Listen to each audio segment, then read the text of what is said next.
बिस्मिल्लाहिर्रहमानिर्रहीम। इय्याका नअबुदु व इय्याका नस्तईन। आप तमाम भाइयों का बहुत शुक्रिया। आज मैं ज़रा बात करना चाह रहा हूँ कि हमारे जो इंशाल्लाह गवर्नमेंट का पहला जो बजट आने वाला है इंशाल्लाह करीब, और उस बजट में हमने जो अपने सूबे के लिए, अपने सूबे की आवाम के लिए जो सोचा हुआ है और जिस तरीके से इंशाल्लाह हमने अपने विज़न के, इमरान खान के विज़न के मुताबिक जो पॉलिसीज़ करनी है और बेहतरी लानी है, उसके हवाले से जो हमारे प्रायोरिटीज़ हैं, हमारी जो पहली प्रायोरिटी है, ज़ाहिर बात है वो तो इस वक्त हमारे सूबे के हालात हैं लॉ एंड ऑर्डर के, वो हैं।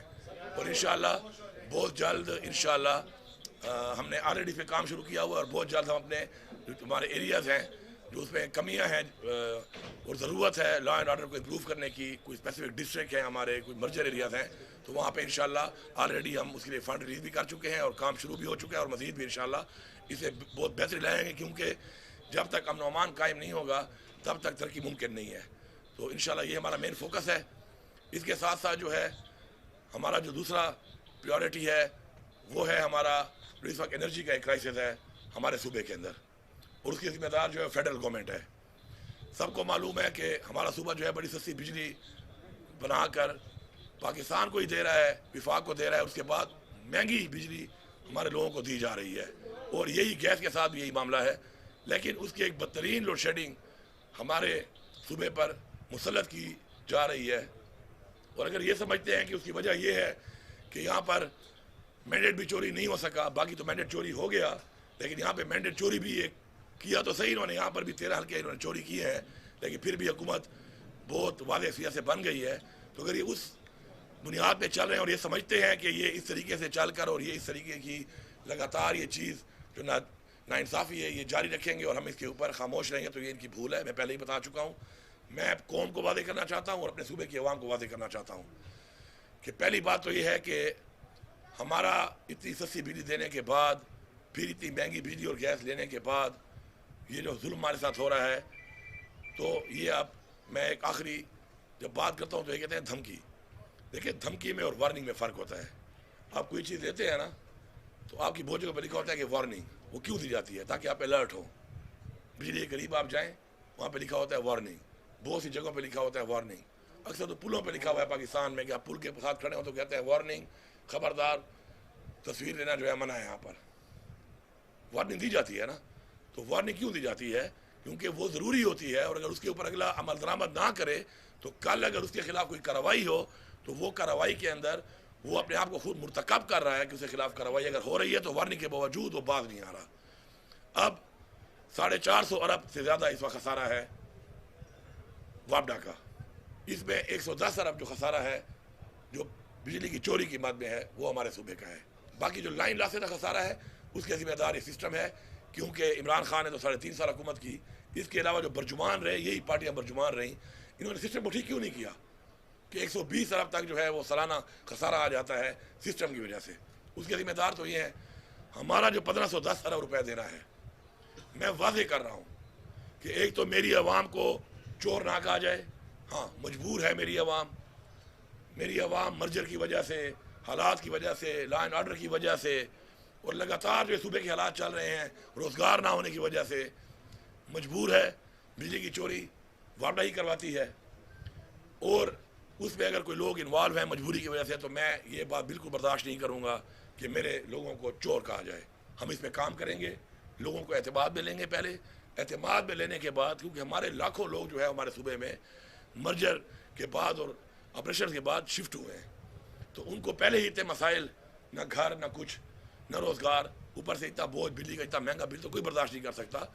तो हम उनके लिए इनको कह चुके हैं, और मैं दोबारा अभी एक मीटिंग कर रहा हूँ, और उस मीटिंग में अगर मुझे कोई रिलीफ मेरे लोगों के लिए जो मेरा हक है अगर मैं देना चाहता हूँ ना दिया गया, तो फिर मैं कोई ऐसा इकदाम उठाने पे मजबूर हो जाऊँगा कि जिस इकदाम के बाद फिर ये मेरे पे कोई सर्टिफिकेट ना लगाए कि जी आप गद्दार हैं, आप तो जी कोई एंटी स्टेट हैं, फिर ये चीज़ें बर्दाश्त नहीं करूँगा। मेरा 1510 अरब आपने देना है जो वाजिब अदा है, मेरा 110 अरब रुपया है, ये एक साल में आप मेरा 110 अरब रुपया मेरा पैसों से काट ले, तब तक मैं अपने सिस्टम को भी ठीक करता हूँ, लोगों को ऑनबोर्ड करता हूँ, मीटिंग सिस्टम ठीक करता हूँ, फीडरों पे काम करके हालात को ठीक करके लोगों को एतमाद में लेकर उनके मीटर लगवाता हूँ, और एक साल तक आप मेरे पैसे काट लें। आपका पैसों से मतलब है ना, मैं अपने लोगों को रिलीफ दे रहा हूँ जब, तो तो आपको क्या तकलीफ है?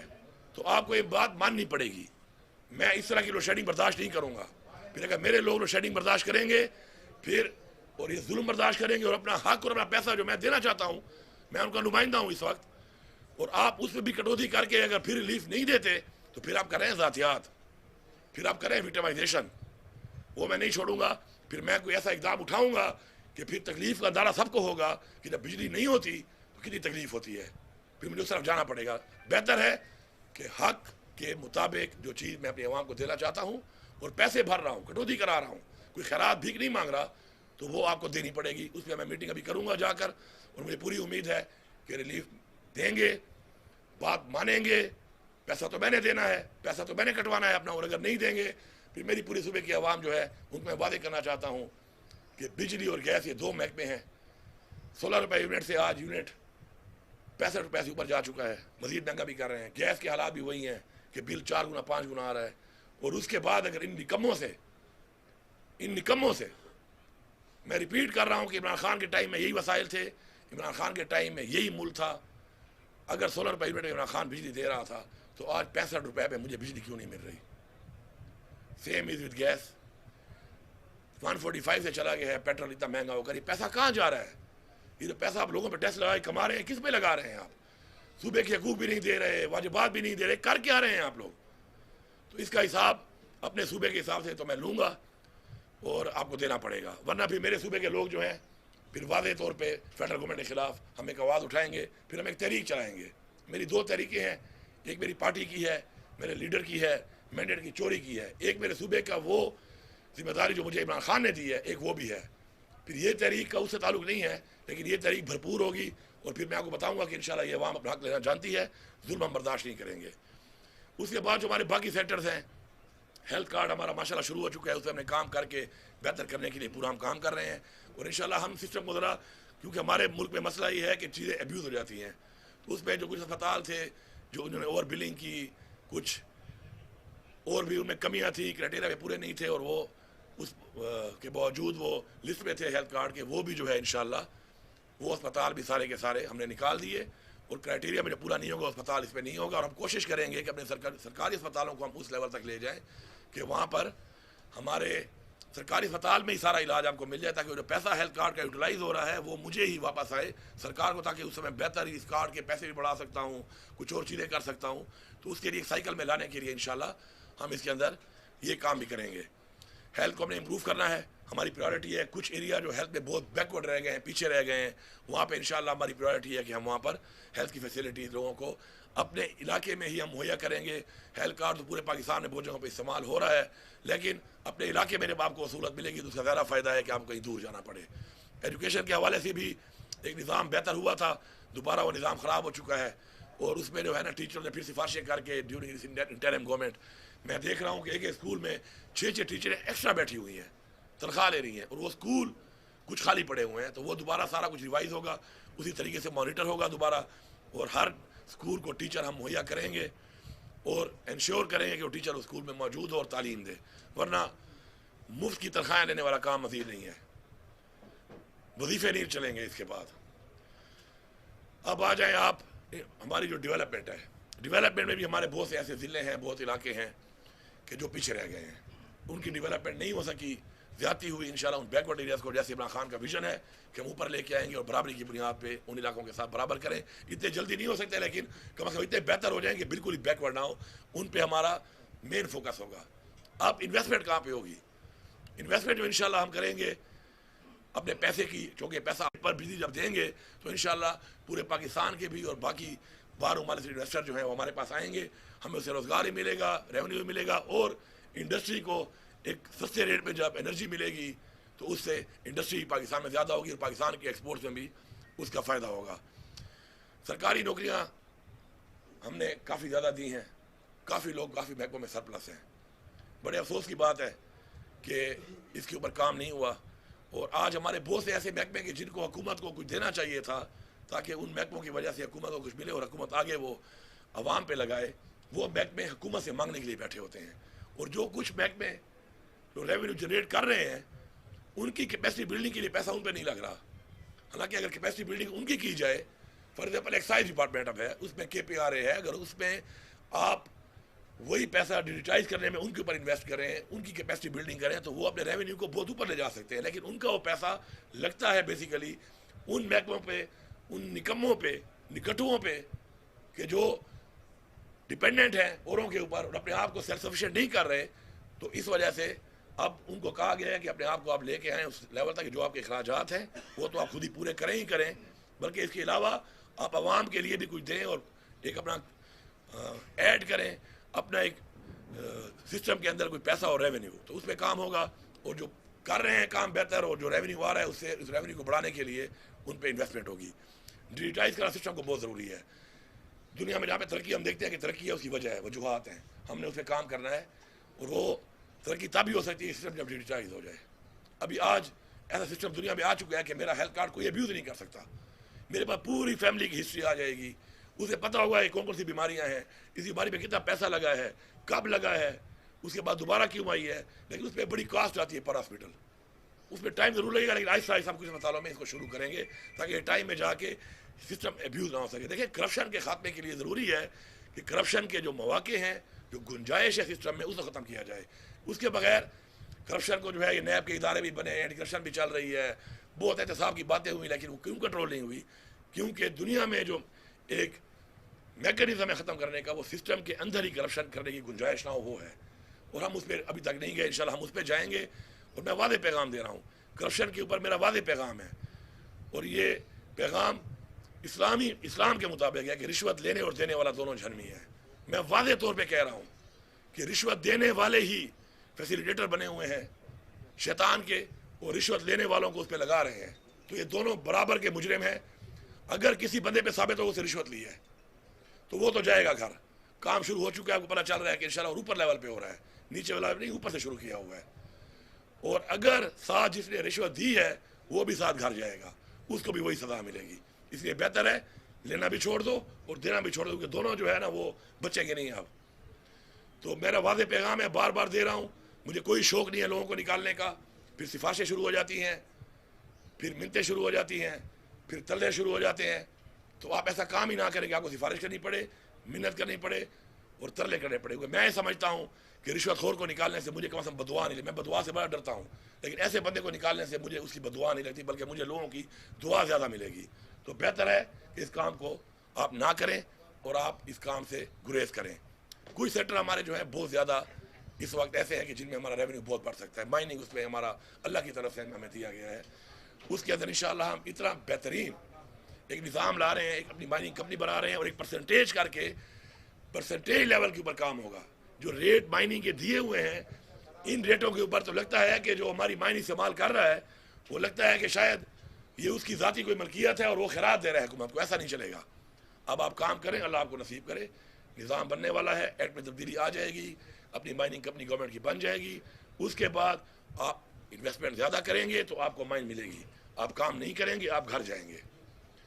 और आप जब अच्छा रेवेन्यू लेंगे और हमें देंगे तो हम आपको इंसेंटिव भी देंगे कि आप और ज़्यादा काम करें। हमारे बाहर के इन्वेस्टर भी इंशाल्लाह इंटरेस्टेड हैं इसमें, हमारी बात चल रही, कई ममालिक हैं, कई बड़ी बड़ी कंपनीज हैं और लोकल लोगों से मैं कहता हूँ कि हमें खुशी है कि आप आएँ। लेकिन ये कोई तरीका नहीं है कि आप सिफारिश करके या ताल्लुकात की बुनियाद पर लीज़ें तो ले लेते हैं और लीज़ें लेने के बाद आपकी वो ना आपकी उस पर कोई एक्सपर्टीज़ होती है ना आपका वो काम होता है और लीज़ें इतनी ज़्यादा पड़ी हुई हैं लोगों के नाम पर, काम नहीं कर रही, सारी कैंसिल हो रही हैं, सारी शुरू हो चुके कैंसिल हो, काफ़ी तो हमने कर दी हैं, बाकी भी कैंसिल होंगी और नेक्स्ट तो मिलेगी।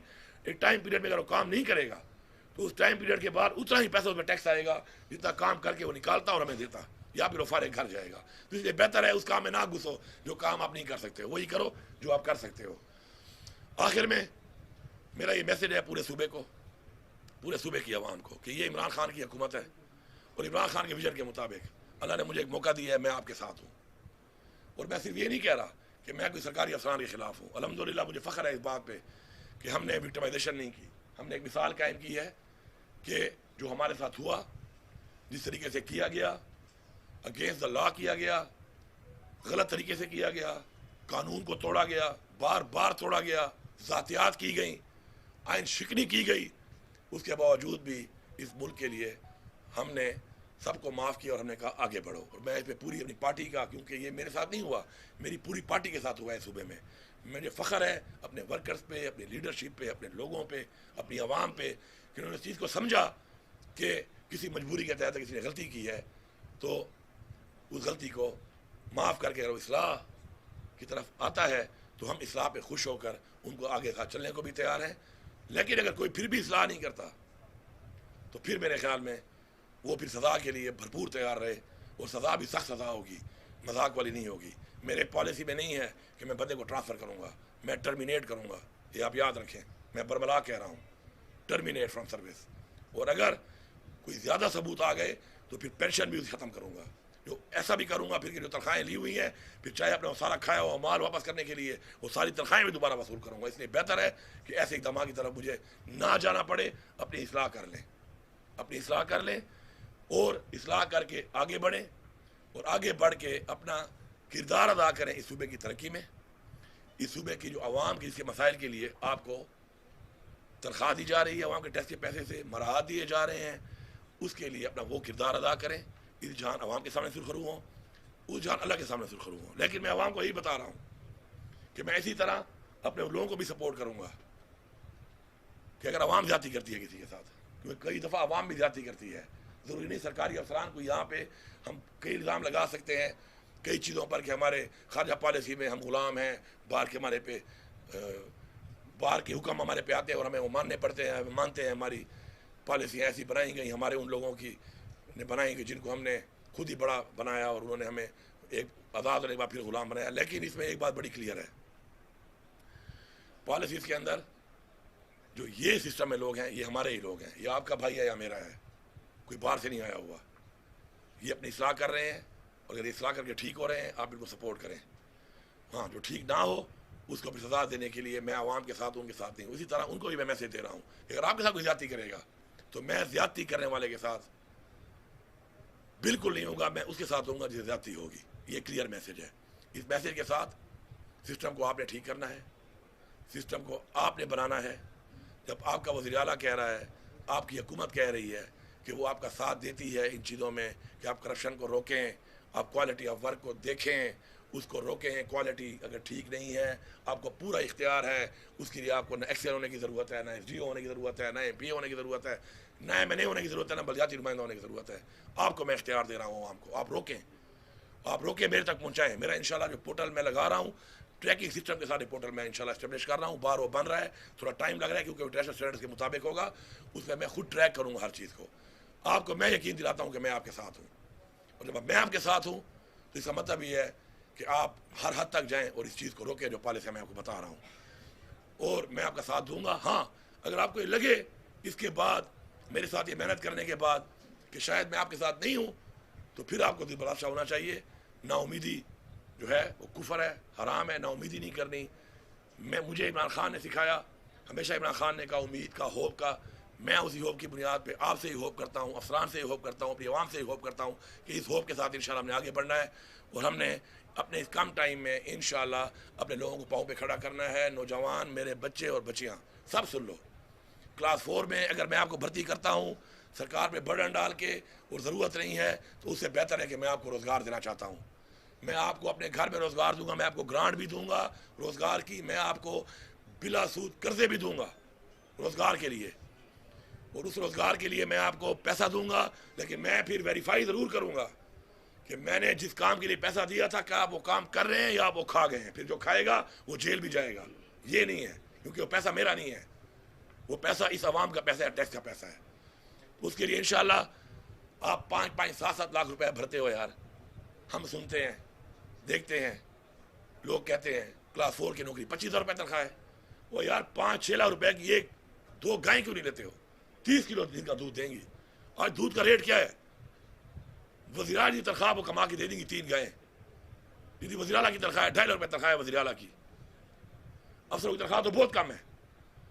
अब 200 मुर्गी ले लो, 2200 की एक मुर्गी मिलती है अंडों वाली। अगर आप बहुत बदबख्ते और आधी भी अंडा दे रही है, 40 रुपये का अंडा ठेकेदार उठा रहा है। पैसों का हिसाब लगाओ महीने का। अगर आपको मैं 2% पे लोन देता हूँ, 2% पर भी, तो आप ये समझ लें कि 4 साल में आप 2 दिन जो कमा रहे हैं वो अपने कर्जे में उतार रहे हैं, बाकी 28 दिन आपकी जेब में जा रहा है, और वो लाखों रुपया है। इसको समझें, अपना कारोबार करें, आगे भी बढ़ोगे। उससे आगे बढ़ोगे, मैं आपकी हेल्प करूँगा। जिसके पास पैसा नहीं है मैं पैसा दूंगा उसको, मैं हुकूमत की तरफ से पैसा दूंगा, ग्रांट भी दूंगा। जो बहुत गरीब है, मैं समझता हूँ कर्जा नहीं उतार सकता, उसको मैं ग्रांट भी दूंगा। जो मुझे लगता है कर्जा उतारेगा साथ साथ, क्योंकि आपका जो कर्जा उतरेगा उस कर्जे से आपके पास किसी और को मिलेगा। आप इसमें मेरा साथ दें, कारोबार करें, कारोबार में बरकत है, बढ़ेगा, आप आगे जाएंगे। आप अपने राइट लेफ्ट देखें, लोगों ने कारोबार किए, कहाँ से कहाँ पहुँच गए हैं। क्लास 4 का मुलाजिम तो क्लास 4 ही रिटायर होता है, इक्का दुक्का कोई शायद MA BA करके बेचारा कोई, वो भी कोई प्रमोशन आती है इंटर डिपार्टमेंट में, तो उसमें कहीं प्रमोट हो जाए तो हो जाए। तरक्की नहीं है उसमें, इसमें तरक्की है। और ये सुन्नत है, तिजारत करें, कारोबार करें, मेहनत करें, सुन्नत भी है ये। सुन्नत पे अल्लाह खुश होता है, अल्लाह हमारी मदद करेगा इंशाल्लाह। तो मेरी ये कोई बातें थी। इसके अलावा मैं इंशाल्लाह जैसे ये पोर्टल हमारा लगेगा, ये हमारा जो जैसे ही बजट पास ये भी होगा, नए साल का, ये तो पुराने साल का तो हमारा बजट नहीं है, सिर्फ 2 महीने ही है जो हमने अभी खाली तनख्वाह पेंशन दी, क्योंकि हमारा वो जो ऑर्डर हुआ था अभी शुक्र है उस पर सुप्रीम कोर्ट ने एक फैसला ले लिया है। जो इलीगल ये सीट्स दे रहे थे रिजर्व की, तो हम उसमें बजट में और चीज़ें नहीं कर सके, सिर्फ तनख्वाह पेंशन वो भी हम कैबिनेट के थ्रू दे रहे थे अब तक, और रिसेंशल्स हमारे खर्चे थे। तो इंशाल्लाह 2 महीने में तरक्याती काम भी शुरू हो रहे हैं आपके, जो रुके हुए थे, इन 2 महीनों में वो भी शुरू हो जाएंगे इंशाल्लाह भी दिन 15-20 डेज। और उसके बाद जो नया बजट आएगा उसके बाद मैं पूरे विजन के साथ वो बजट दूंगा, और ये बजट अवामी बजट होगा, आपके लिए होगा, लेकिन इस वादे के साथ कि आप इस बजट को ये समझेंगे जैसे अपने घर में आप हर चीज़ का ख्याल करते हैं, घर बनाते हुए देखते हैं एक एक चीज़ को नुक्ताचीनी के साथ, और अपना समझ करते हैं ये पैसा आपका पैसा है, आपने इस पैसे पे ऐसे ही मॉनिटरिंग करनी है, ऐसे ही चौकीदारी करनी है, मेरे लिए, अपने लिए, इस कौम के लिए, सूबे के लिए। आप कोई सवाल करते हैं तो कर लें जी, शुक्रिया।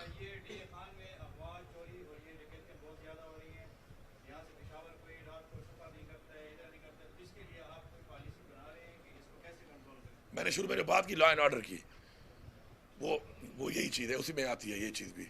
दूसरी जो एक इम्पॉर्टेंट चीज़ है वो ये है कि मंशियात का इस्तेमाल बहुत ज़्यादा हो चुका है।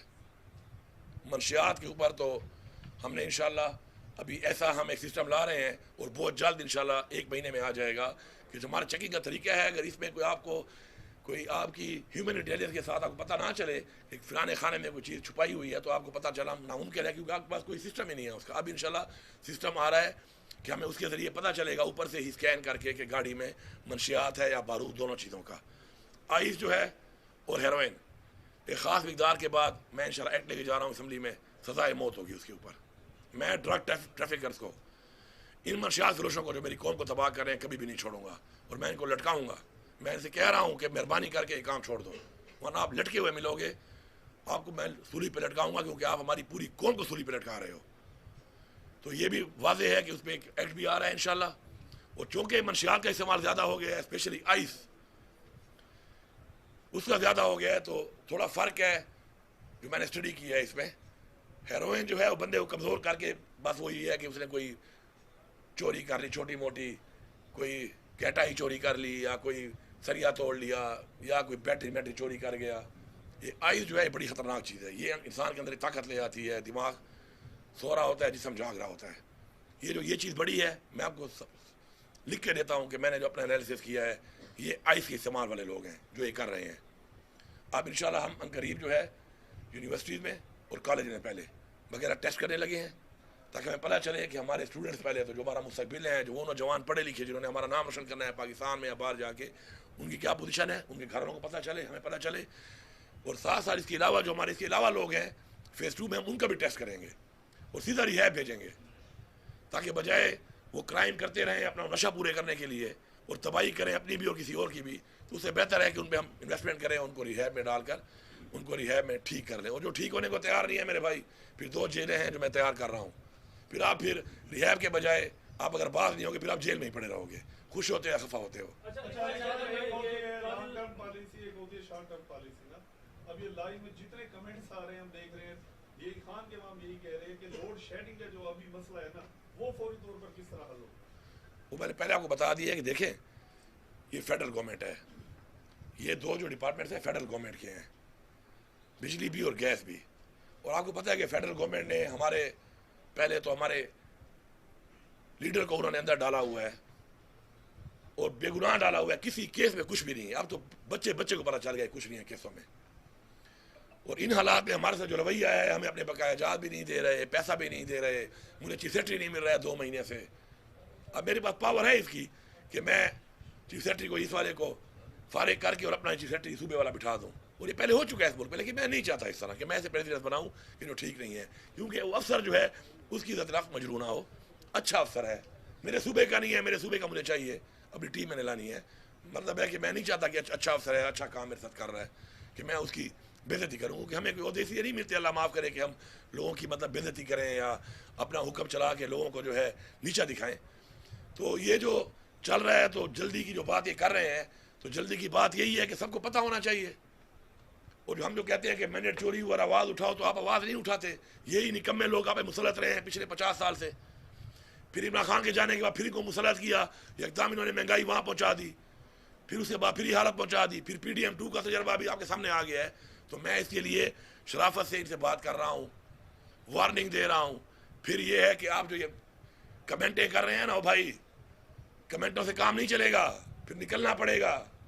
ये जो घर में गर्मी खा रहे हो ना, इसके बजाय बाहर निकलना पड़ेगा, और बाहर निकल के जाना पड़ेगा, और फिर बैठना पड़ेगा। फिर हक मिलता है, हक मांग के नहीं मिलता। हक मांग के मिलने वाले और देने वाले लोग और होते हैं, उनका कोई ज़र्फ होता है। ये कमज़र्फ लोग हैं, कमज़र्फों से हक छीनना पड़ता है। फिर छीनने के लिए जब मैं निकलूँगा, फिर सूबे के वहाँ से मैं एक्सपेक्ट करूँगा कि फिर आगे मुझे नहीं होना पड़ेगा। जब मैं निकलूँ तो पता चले कि मेरे आगे एक आवाम जा रही है, हालांकि मैं आगे चलने को तैयार हूँ। अगर मैं आपका बड़ा हूँ सूबे का इस वक्त, मैं तैयार हूँ, लेकिन मज़ा यह है कि जब मैं निकलूँ तो मेरे से आगे भी इतनी आवाम हो और पीछे भी इतनी आवाम हो। तो इंशाल्लाह हम पहुँचे नहीं होंगे अभी कि इनकी हवा निकल जाएगी, उनके पास मैंडेट भी नहीं है, इनकी तो कोई मॉरल वैल्यूज इनकी नहीं है। वन बाय वन कल का जो आपका स्पीच थी, आपका खिताब था, बहुत अहम था, बहुत सारी उसमें चीज़ें थी। कुछ आपने ऐसी बातें भी की कि आए बात करें, आए टेबल टॉक करते हैं, मसले को हल करते हैं, पाकिस्तान के लिए मसले को हल करते हैं। कहीं से आपको उसके मनफी या मुस्बत इशारे मिले हैं या उसका कोई रिस्पांस नहीं आया? दूसरा ये है कि आप फौरी रिलीफ के हवाले से आवाम को क्या ऐसे कौन से ऐसे मंसूबे देना चाहते हैं, क्योंकि ज़िमनी बजट भी अब पेश हो गया है शायद आज, और आपके जो बजट भी आने वाला है। ऐसी 2-4 चीज़ें जो आपके इस वक्त आपके बस में है और आप आवाम को मुंतकिल करना चाहते हैं। ये 2 सवाल हैं। पहली जो बात है, पहले मैं ये बात करूँ, हमने आते ही हेल्थ कार्ड शुरू कर दिया। लोगों को काफ़ी तकलीफ थी उस वजह से, आपको पता है, लोग पूरे 2 साल से वेट कर रहे थे, अपने ऑपरेशन नहीं करा पा रहे थे, और हमने आते ही उसको शुरू कर दिया। लाइब्रेरी भी ख़त्म करके माशाल्लाह वो काम शुरू है, और इंशाल्लाह बेहतरीन तरीके से लोगों को रिलीफ मिल रहा है। फिर जैसे हमारा रमज़ान आया, हमने डाटा के मुताबिक जो लोग थे, जो डाटा, क्योंकि देखें ट्रांसपेरेंसी मैंने करनी है, मैं ट्रांसपेरेंसी करके ही आगे बढ़ सकता हूँ। मुझे मेरे लीडर ने यही कहा, मेरे पार्टी का यही विज़न है। उसमें जो हमारे 25% बिलो जो पॉवर्टी लाइन वाले लोग थे, उनको हमने वो पैसा दिया और बड़ी इज्जत से दिया है। और इंशाल्लाह कोई भी शिकायत नहीं करेगा। किसी के घर जाना पड़ा या किसी की हमने एक वाक़या हुआ तो सही लेने का एक बंदे का, तो उसमें मैंने कितना एक्शन लिया कि पॉलिसी ब्रेक की है, और मैंने उसके ऊपर वो बंदों को सस्पेंड भी कराया जिन्होंने वो इवेंट रखवाए थे। उसमें कसूर हमारे लोगों का भी था कि आप रखें इवेंट, करवाने वाले में वो भी थे, लेकिन छोटी मोटी गलतियाँ होती रहती हैं। इंसान अपनी टीम में छोटी मोटी गलतियों पर लोगों को चेंज नहीं करता। पहली बात तो ये हो गई, वो हमने दिया। साथ साथ इस वक्त जो है बारिशों में जो हमारा एक बहुत ही ज़्यादा बारिशें इस दफ़ा हुई, तो अल्हम्दुलिल्लाह हमने इंस्टेंट 24 घंटे में लोगों को रिलीफ दिया है। उसके अंदर आपने देखा होगा कि लोगों को आना नहीं पड़ा, लोगों को लाइनें नहीं बनानी पड़ी, लोगों को अपीलें नहीं करनी पड़ी, बल्कि खुद ही हमारे तमाम हमने डिस्ट्रिक्ट को, जहाँ ये बारिशें हुई या सैलाब वहाँ पे आया, तो काफ़ी बड़ी मिकदार में आया बहुत जगहों पे, तो वहाँ पे माशाल्लाह लोगों को खुद ही जाके उधर घर में ही हर चीज़ मिलती रही। इसलिए कोई इवेंट कराई आपने नहीं सुनी होगी, और इंशाल्लाह लोगों को हमने उसमें उसके मुताबिक अपनी चीज़ और हक पहुँचाया। सूबे की गवर्नेंस मेरे ख्याल में इंशाल्लाह बेहतर है, एक बेहतर सीमा की तरफ जा रही है। और इसमें जो हमारी जो एडमिनिस्ट्रेटिव गवर्नेंस है डिस्ट्रिक्ट की, वो मैंने अभी तक चेंज नहीं की है, क्योंकि वो मैं चीफ सेक्रेटरी आने के बाद चेंज करूँगा। क्योंकि वो जब आएगा, वो सूबे का है, उसकी भी 22-24 साल का यहाँ पे एक्सपीरियंस है, अफसरान, मेरा भी तजर्बा है 9 साल का। मिल बैठ के मैं चाहता हूँ कि हम टीम उतारें अपनी, एक वो टीम जो समझ जाए कि अब हमने अगर कैच ड्रॉप ना किया, नो बॉलें ना कराई, ज़्यादा रन ना खाए या गंदी बैटिंग की परफॉर्मेंस ना दी, तो फिर हम ये इस गवर्नमेंट की टीम का हिस्सा हम चलेंगे, वो हम उतारेंगे। उससे पहले जो टीम चल रही है, इसमें बहुत से लोग यही भी होंगे, कोई ये नहीं सारे चेंज होंगे, इनकी परफॉर्मेंस भी अभी की हम एवेलुएट कर रहे हैं।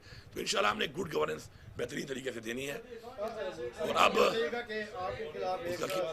भाई बड़ा इंपॉर्टेंट सवाल किया उन्होंने, उसका मैं अभी आराम से जवाब देना चाह रहा था। दूसरी जो बात आपने की है कि मैंने जो कल स्पीच की और 9 मई के हवाले से बात की, देखें कुछ चीज़ें ऐसी हैं कि हमें खुल के बात करनी पड़ेगी उन पर। अगर हम खुल के बात नहीं करेंगे तो मैं समझता हूँ कि हम अपने साथ भी ज्यादती कर रहे हैं और अपने आने वाली नस्लों के साथ भी ज्यादती कर रहे हैं। हाँ, कुछ बातें हम खुल के नहीं करते, इसलिए नहीं करते कि वो बातें शायद हमारे इदारों को, हमारे लोगों में नफरत फैलाएं, नेशनली स्पेशली इंटरनेशनली हमें उससे कोई नुकसान हो, मुल्क को नुकसान हो, मुल्क की नेशनल सिक्योरिटी को नुकसान हो, मुल्क के इदारों को नुकसान हो। तो उसके लिए मैंने यही कहा कि हम बैठते हैं और बात कर लेते हैं इसके ऊपर, क्योंकि अगर इल्ज़ाम लगाने पे आएँ और साबित करने पे आएँ तो फिर हमारे पास ही बड़ी बातें हैं। बहुत बातें हम नहीं करते, हमने अपने ऊपर जो चीज़ें बर्दाश्त की हैं वो हमें पता है, वो हमें पता है कि हमारे लोगों ने किस तरह बर्दाश्त किया उसको, वो हमें पता है कि हमारे लोगों से कितना जुल्म हुआ है। ये हज़ारों में नहीं, लाखों में और करोड़ों में लोगों के घर छापे मारे गए हैं, करोड़ों लोगों के घर, और बेकसूर लोग, सिर्फ उनकी वाबस्तगी पीटीआई से थी, वो किसी प्रोटेस्ट में नहीं थे, वो किसी तरसीबात में नहीं गए, उन्होंने कोई गलत बात नहीं की। और ये चीज़ें खुल जाएंगी आगे आके, कोई छुपने वाली बातें नहीं है। और जो पॉलिटिकल लोग हैं जिन्होंने ये पीटीआई छोड़ी और मतलब है बिल्कुल उसके बाद शफाफ चले वाला काम कर दिया, तो हमारा नारा था कि साफ चली शफाफ चली तहरीक इंसाफ चली, यहाँ पे एक उल्टा नारा इन्होंने चलवा दिया, खुद ही 9 मई करवा कर। 9 मई समय तो नुकसान हुआ है, जिनको फ़ायदा उन्होंने कराया है कि जी बस आपने अगर साफ चली शफाफ चली वाला नारा मारे तो पीटीआई छोड़ दो, और उसके सबूत मौजूद हैं। मुराद राज का मैंने तो नहीं कहा, इन्होंने कहा कि मुराद राज के 1700 काले हैं, लाहौर में उसे लोगों को काले किए हैं कि आओ और हमला करो। वो मुराद राज ने प्रेस कॉन्फ्रेंस की है, वो तो हवालात भी नहीं गया, खुला डुल्ला फिर रहा है। अंजरीब अब्बास छत पे खड़ी है, नारे मार रही है, उसने प्रेस कॉन्फ्रेंस कर दी, उसको कुछ नहीं कहा गया। खदीजा शाह गाड़ी चला रही है, वो 9 महीने पाकिस्तान की हर जगह चक्कर लगा के आ गई। यास्मीन राशिद मना कर रही है, वो आज भी जेल में है। तो ये लोग बेवकूफ़ नहीं हैं, न भेड़ बकरी हैं, न जानवर हैं, न कीड़े मकोड़े हैं।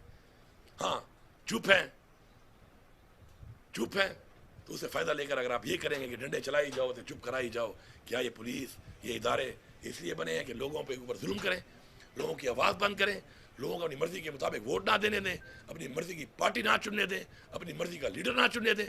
ये कौन सी जमहूरियत है? तो मिल के बात करते हैं इसके ऊपर, क्योंकि हमारे दिल में बड़े ज़ख्म हैं, बड़े दर्द हैं, अपने भी हैं और अपनी उस आवाम के भी हैं, दोनों के हैं। हम ज़ात वाली चीज़ को छोड़ सकते हैं और छोड़ी हुई है। मैं आपको ये बताना चाहता हूँ कि मेरा वालिद हार्ट का पेशेंट था, हर महीने हो जाता था AFIC में चेकअप कराने।